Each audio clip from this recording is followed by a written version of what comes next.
అస్మత్ అస్మత్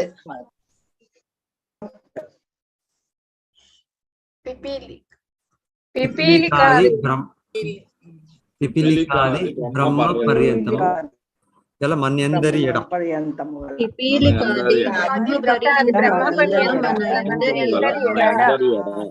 ప్రసాద నిర్హేతుక కరుణ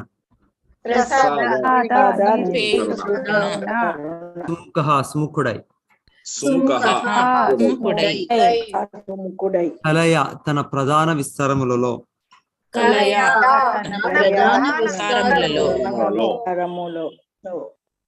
కలేశ సర్వకళానిధి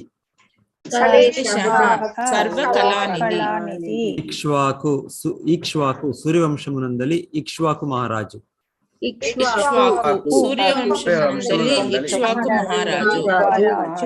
వంశే వంశము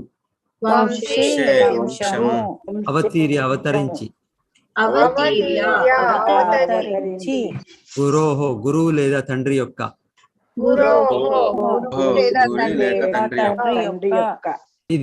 నిర్దేశముపై తిష్టన్ నిలిచి వనం వనమునందు సదయిత అనుజ భార్య మరియు అనుజునితో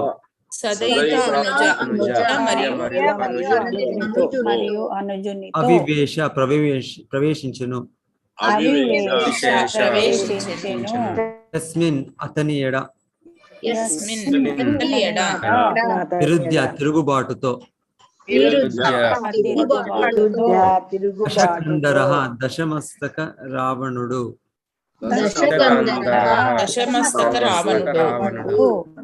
ఆ అర్థిం గొప్ప దుఃఖమును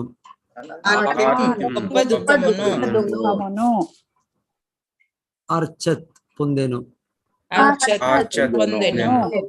విశ్వమందలి జీవులపై నిర్హేతుక కరుణచే భగవానుడు తన ప్రధాన విస్తరములతో సహా ఇక్ష్వాకు మహారాజు వంశమున అంతరంగ శక్తియగు సీతాదేవికి ప్రభువుగా అవతరించాను. తండ్రియగు దశరథ మహారాజు ఆజ్ఞపై భార్యను అనుజుని గూడి అతడు వనమున ప్రవేశించి అచ్చట పెక్కు సంవత్సరములు వసించెను. భౌతికంగా గొప్ప శక్తిశాలియగు దశ మస్తక రావణుడు అతని ఎడ గొప్ప అపరాధము కావించి అంత్యమున నశించెను. విశ్వమందలి జీవులపై నిర్హేతుక కరుణచే భగవానుడు తన ప్రధాన విస్తరములతో సహా ఇక్ష్వాకు మహారాజు వంశమున అంతరంగిక శక్తియగు సీతాదేవికి ప్రభువుగా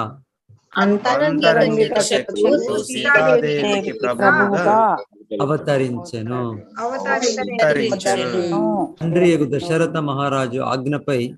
తండ్రియగు దశరథ మహారాజు ఆజ్ఞపై భార్యను అనుజుని గూడి అతడు వనమున ప్రవేశించి అచ్చట పెక్కు సంవత్సరములు వసించెను. భౌతికముగా గొప్ప శక్తిశాలియగు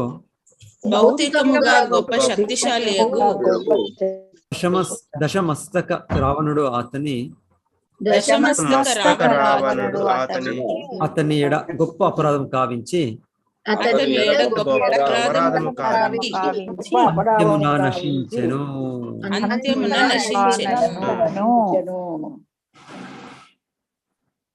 బస్సరే ప్రభుజీ స్టార్ట్ చేయండి. హరే కృష్ణ ప్రభుజీ. భాష్యము.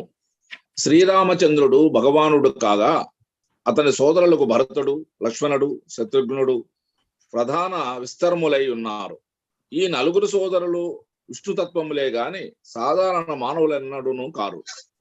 రామచంద్రుని సోదరులను సాధారణ జీవులని పలుకు అధర్మయుత అజ్ఞాన వ్యాఖ్యాతులు రామాయణపు అనగా పలువురు కలరు. కాని భగవతత్వ విజ్ఞానమున పరమ ప్రామాణిక గ్రంథముగు ఈ శ్రీ మద్భాగవతము నందు ఇచ్చట అతని సోదరులు ప్రధాన అంశములని స్పష్టముగా తెలపబడినది. శ్రీరామచంద్రుడు వాసుదేవుని అవతారము, లక్ష్మణుడు సంకర్షణుని అవతారము, భరతుడు ప్రద్యుమ్నుని అవతారము, శత్రుఘ్నుడు అనిరుద్ధుని అవతారము. వారందరూ దేవదేవుని విస్తారములై ఉన్నారు. భగవానుని అంతరంగ శక్తియకు సీతాదేవి అనగా లక్ష్మీదేవి సాధారణ స్త్రీ గాని, బహిరంగ శక్తియకు దుర్గాదేవి గాని కాదు. దుర్గాదేవి భగవానుని బహిరంగ శక్తి అయి ఉన్నది. ఆమె శివుని గూడి ఉండును. భగవద్గీత అనగా 4వ అధ్యాయం 7వ శ్లోకం నందు తెలుపబడినట్లుగా వాస్తవమగు ధర్మాచరణమునందు పరస్పర విరుద్ధతలు ఏర్పడినప్పుడు భగవానుడు అవతరించను. శ్రీరామచంద్రుడు సైతం అటువంటి పరిస్థితులు యందు సోదరులు అనగా భగవానుని అంతరంగ శక్తి విస్తరములు మరియు లక్ష్మీదేవి యొక్క సీతాదేవిని కూడా అవతరించను. తండ్రి యొక్క దశరథ మహారాజు ఆజ్ఞాపింపబడి శ్రీరామచంద్రుడు కొన్ని వికార పరిస్థితులు యందు వనమునికి ఎగవలసి వచ్చాను. అయోధ్య నగర రాజుగా ప్రకటింపబడనున్న సందర్భమును అతడు ఆ ఆదర్శనీయుడిగా తనయునిగా తండ్రి ఆజ్ఞను నెరవేర్చను. సోదరుల్లో ఒకడైన లక్ష్మణుడు అతని వెంట చనగోరెను. నిత్య పత్నియకు సీతాదేవి సైతము శ్రీరామచంద్రునితో చనగోరెను. శ్రీరాముడు ఇరువురి కోరికను అంగీకరించగా అందరూ కలిసి 14 ఏళ్లు వనవాసము చేయ దండకార్యమున ప్రవేశించదు. వారి అరణ్యవాస సమయమున రాముడు మరియు రావణుని నడుమ కలహము సంభవించను.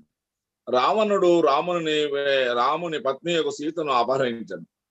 ఆ ఆదిక శక్తిశాలి యొక్క రావణుడు తన రాజ్యము మరియు వంశములతో సహా నశింపజేయబడుటతో ఆ కలహము పరిసమాప్తము చెందెను. సీత సాక్షాత్తుగా లక్ష్మీదేవియే. ఏ జీవితోనూ ఆమె భోగనీయము కాదు. తన భర్త యొక్క శ్రీరామచంద్రునితో పాటుగా ఆమె జీవునిచే ఆరాధనీయమై ఉన్నది. రావణుని వంటి లౌకికుడు ఈ గొప్ప సత్యమును ఎరుగజాలుడు. పైగా రాముని ఆధీనము నుండి సీతను అపహరింపగోరి క్లేశములను పొందును.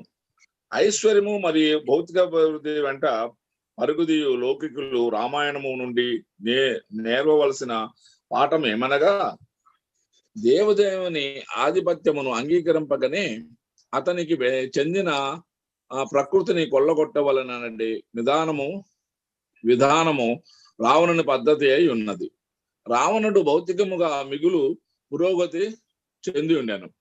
తన లంకారాజ్యమును అతడు స్వర్ణమయముగా చేసి వేసెను. కానీ శ్రీరామచంద్రుని ఆధిపత్యమును గుర్తింపుగా అతని భార్యకు సీతాదేవిని అపహరించిన కారణమున రావణుడు సంహరింపబడెను. అతని సమస్త ఐశ్వర్యము మరియు శక్తి నశింపజేయబడింది. శ్రీరామచంద్రుడు షడ్విభూతులను పూర్ణముగా కలిగి పూర్ణావతారము కనుకనే ఈ శ్లోకమునందు అతడు కలేశ అనగా సర్వేశ్వరయ్య ప్రభువు అని పేర్కొనబడినాడు. హరే కృష్ణ ప్రభు, ధన్యవాదాలు. హరే కృష్ణ. శ్రీరామచంద్ర అవతారం. మమ జ్ఞానతిమిరాంధస్య జ్ఞానాంజన శలాకయ చక్షురున్మీలితం येन తస్మై శ్రీ గురవే నమః. నమో ఓం విష్ణుపాదాయ కృష్ణప్రేష్ఠాయ భూతలే శ్రీమతే భక్తివేదాంత స్వామినితి నామినే. నమస్తే సారస్వతే దేవే గౌరవాణి ప్రచారిణే నిర్విశేష శూన్యవాది పాశ్చాత్య దేశతారిణే. జయ శ్రీ కృష్ణ చైతన్య ప్రభు నిత్యానంద శ్రీ అద్వైత గదాధర శ్రీవాసవి గౌరవోత్తమ. హరే కృష్ణ కృష్ణ కృష్ణ హరే హరే, హరే రామ రామ రామ హరే హరే. విశ్వమందలి జీవులపై నిర్హేతుక కరుణచే భగవానుడు తన ప్రధాన విస్తరములతో సహా ఇక్ష్వాకు మహారాజు వంశమున అంతరంగిక శక్తి అగు సీతాదేవికి ప్రభువుగా అవతరించెను. తండ్రి అగు దశరథ మహారాజు ఆజ్ఞపై భార్యను అనుజుని గూడి అతడు వనమున ప్రవేశించి అచ్చట 10 సంవత్సరమును వసించెను. భౌతికంగా గొప్ప శక్తిశాలి దశమస్తక రావణుడు అతని గొప్ప అపరాధం కావించి అంత్యమున నశించాడు. సో శ్రీరామచంద్రుడు షడైశ్వర్యపూర్ణ దాంట్లో చెప్తున్నట్లు వైరాగ్యం. వైరాగ్యం అనేది శ్రీరామచంద్ర అవతారంలో చూడవచ్చు. వచ్చే రోజు ఇంకేం నెక్స్ట్ డే వాళ్ళు మహారాజా పట్టాభిషేకం అవ్వాలి.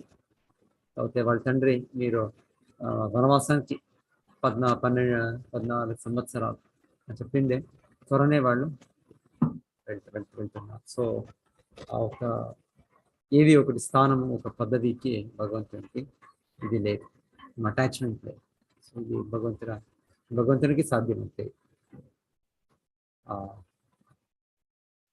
ఫుల్ అన్ని వైభవాల్లో సంపూర్ణంగా భగవంతుడు చూపేది. ఐశ్వర్యస్య సమగ్రస్య వీర్యస్య యశస శ్రియ జ్ఞాన వైరాగ్య సంపూర్ణంగా భగవంతుడు చూపేది.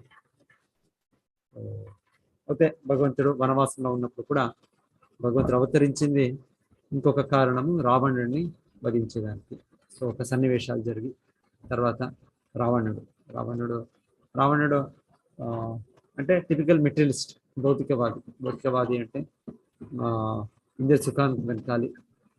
ఇంద్రియ సుఖం అంటే మనకి భోగించేకి వస్తువులు కావాలి, వ్యక్తులు కావాలి. ఇది ప్రతి ఒక్కరు మన స్వభావం భౌతిక జగత్తులో. సో ఎంతగా అది ఎక్కువ మనం దాన్ని చేస్తుంటే రావణుడు అలాగా భగవంతుడ ఆంతరిక శక్తిని అపహరించే ఒక ప్రయత్నం, భోగించే ఒక ప్రయత్నం. ఇక్కడ చెప్తున్నట్లు యాక్చువల్లీ మనకి ఆరాధనీయ సీతాదేవి శ్రీ భగవంతుడి శక్తి మనకి ఆరాధనీయ. ఓకే, మన తల్లి. ఓకే, భోగించే ఇదైనప్పుడు ఇది దృష్టి, ఇది భోగించే ఇది దానికోసం భగవంతుడు బహిరంగ శక్తి చేసింది. తన అంతరంగ శక్తి ఇది ఎక్స్పాన్షన్, విస్తరణ, బహిరంగ శక్తి. సో అలాగే అనిపిస్తుంది అంతా. అయితే ఏది సత్యం లేదు. బహిరంగ శక్తి అనేది 3 గుణాల నుంచి కూడిన శక్తి. సో ఎనీవే, సో ఇది రావణుడికి సర్వనాశనం అయిపోయింది. ఆంజనేయుడు భగవంతుడు గొప్ప భక్తుడు. సో అది ఒక వైపు శుద్ధ భక్తుడు. ఇంకొక వైపు రావణ సంపూర్ణ అసుర అధమ అని చెప్పవచ్చు. భోగించే ఇది ప్రవృత్తితో అంత పతనమయ్యే వ్యక్తి. సో భౌతికంగా గొప్ప శక్తిశాలి అగు దశమస్తక రావణుడు అతని గొప్ప అపరాధం అంత్యమున నశించను. సో ఏదేది వ్యక్తులు, ఏదేది సమాజము, ప్రతి ఒక్కటి కూడా భగవంతుల సేవ, భగవంతుని సంతృప్తి చేసే ఉద్దేశంలో ఉంటే అది శాశ్వతంగా ఉంటుంది. లేకుంటే అది ఎంత గొప్పగా ఉండొచ్చు, అది నాశనమే.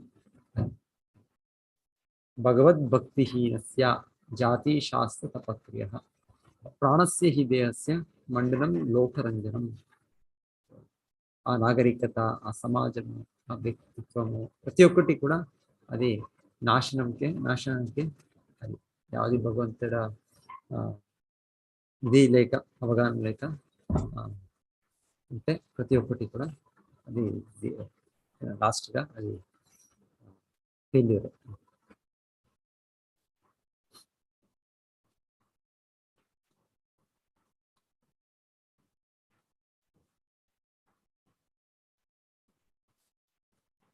సో ఏ అంశాలని చెప్తున్నారు? శ్రీరామచంద్రుడు వాసుదేవుని అవతారం.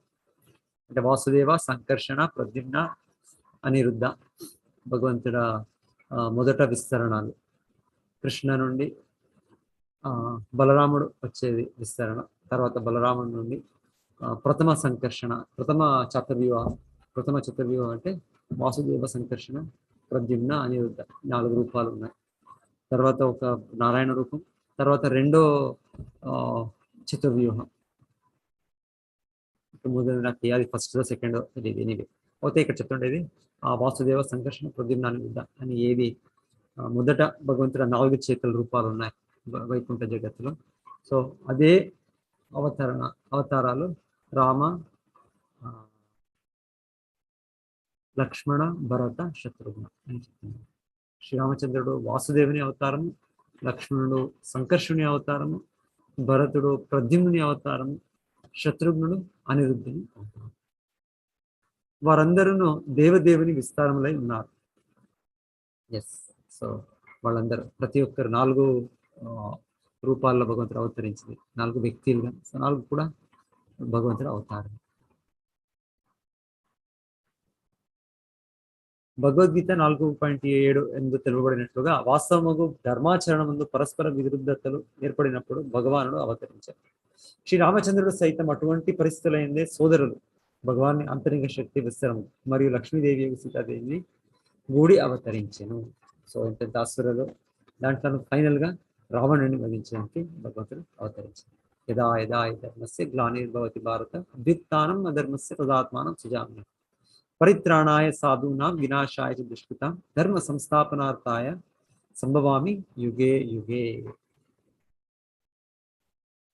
ఆమెగా తండ్రి దశరథుడు చెప్పింది శ్రీరామచంద్రుడికి వనవాసానికి వెళ్ళేదంటే అయితే సీతాదేవికి ఏమి చెప్పలే, లక్ష్మణుడికి చెప్పలే. పోతే వాళ్ళు భగవంతుల నిత్య సహచర్యలు భగవంతుని విడిచి ఉండే కాదు వాళ్ళకి. సో వాళ్ళు కూడా మనం కూడా మీతో వస్తాం అని వాళ్ళు లక్ష్మణుడు అలాగనే సీతాదేవి.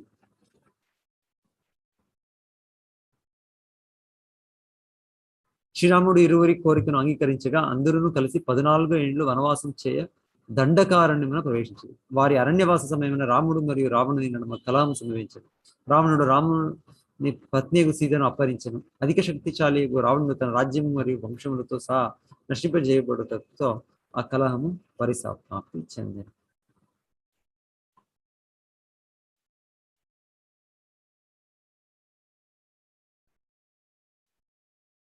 ఓకే, రామాయణం నుండి నేర్వవలసిన పాఠమేనగా దేవదేవుని ఆధిపత్యమును అంగీకరింపకనే అతనికి చెందిన ప్రకృతిని కొల్లగొట్ట వలన నేడి విధానము రావణుని పద్ధతి అయి ఉన్నది. రావణ పద్ధతి ప్రభుత్వం to enjoy this material world. ప్రతి ఒక్కటి భౌతిక జగత్తులో మనం అన్ని ఇప్పుడు మన కలహాలు జరుగుతుంది. ఇది ఒక దేశానికి ఒక పైన జరుగుతుంది. ఎలా అంటే నా దేశం మంది ఇండియా సుఖం అనుభవించాలి, ఇంకొకరు లేదు నా దేశం వ్యక్తులు ఇండియా సుఖం అనుభవించాలి. సో ప్రతి ఒక్కరికి ఉద్దేశం ఏమిటి, తమ సంతృప్తి లేకుంటే తన సమాజం సంతృప్తి లేకుంటే మ్యాక్సిమం తన దేశం సంతృప్తి, తన దేశం మనుజుల సంతృప్తి అంటే ఇంకేమి ఎవరికి ఇది జీవులు అనేది ప్రతి ఒక్కరు ఒక ఆత్మ భగవంతుని అంశము. ప్రతి ఒక్కరు భగవంత ఆత్మీయ సంబంధం ఉంది. సో ప్రతి ఒక్కటి భగవంతుడికి చేరిన కారణం ప్రతి ఒక్కరికి కూడా ఒక భాగం ఉంది. అది ఎవరికి అవగాహన ఉంది. ఓ మన దేశానికి మన దేశం మనుజులకి ఇంతే ప్రతి ఒక్కరికి. సో ఇది రావణుని పద్ధతి. ఇదంతా ఇదే విధంగా ఏం చెప్తారు, మన క్యాస్టిజము, మన నేషనలిజము, రీజనలిజము, ప్రతి ఒక్కటి ఇజం ఏం చెప్తారు. సో ఇదంతా డెసిగ్నేషన్స్. భక్తి అంటే యాక్చువల్లీ డెసిగ్నేషన్ లెస్. ఏం చెప్తారు నారదుని మీద, భక్తి అంటే వాళ్ళు చెప్తారు ఈ డెసిగ్నేషన్ ఉండదు.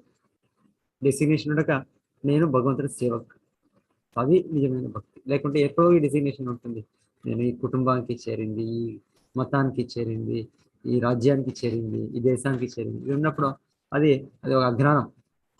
సర్వోపాధి వినిర్ముక్తం తత్పరత్వేన నిర్మలం ఋషికేశ సేవనం భక్తిర్ ఉచ్యతే.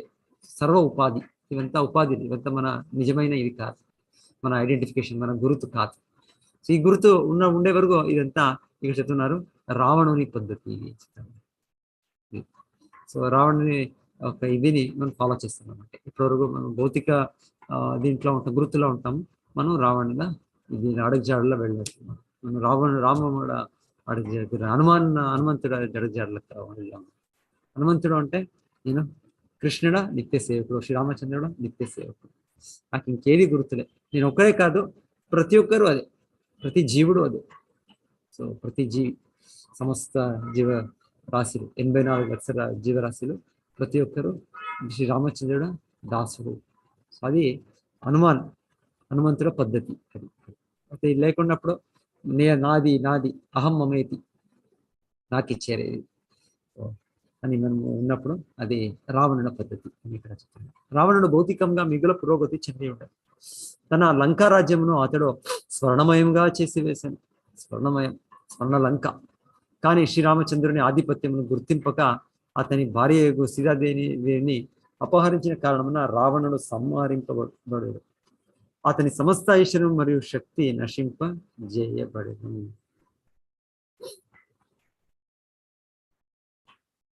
శ్రీరామచంద్రుడు షడ్విభూతులను పూర్ణముగా కలిగిన పూర్ణావతారం కనుకనే ఈ శ్లోకమందు అతడు కలేశ సర్వైశ్వర్య ప్రభువు అని పేర్కొనబడినాడు. కలేశ అంటే ఇదే భగవాన్ సర్వ ఐశ్వర్య ప్రభు, సర్వ ఐశ్వర్య ప్రభు కలేశ. హరే కృష్ణ.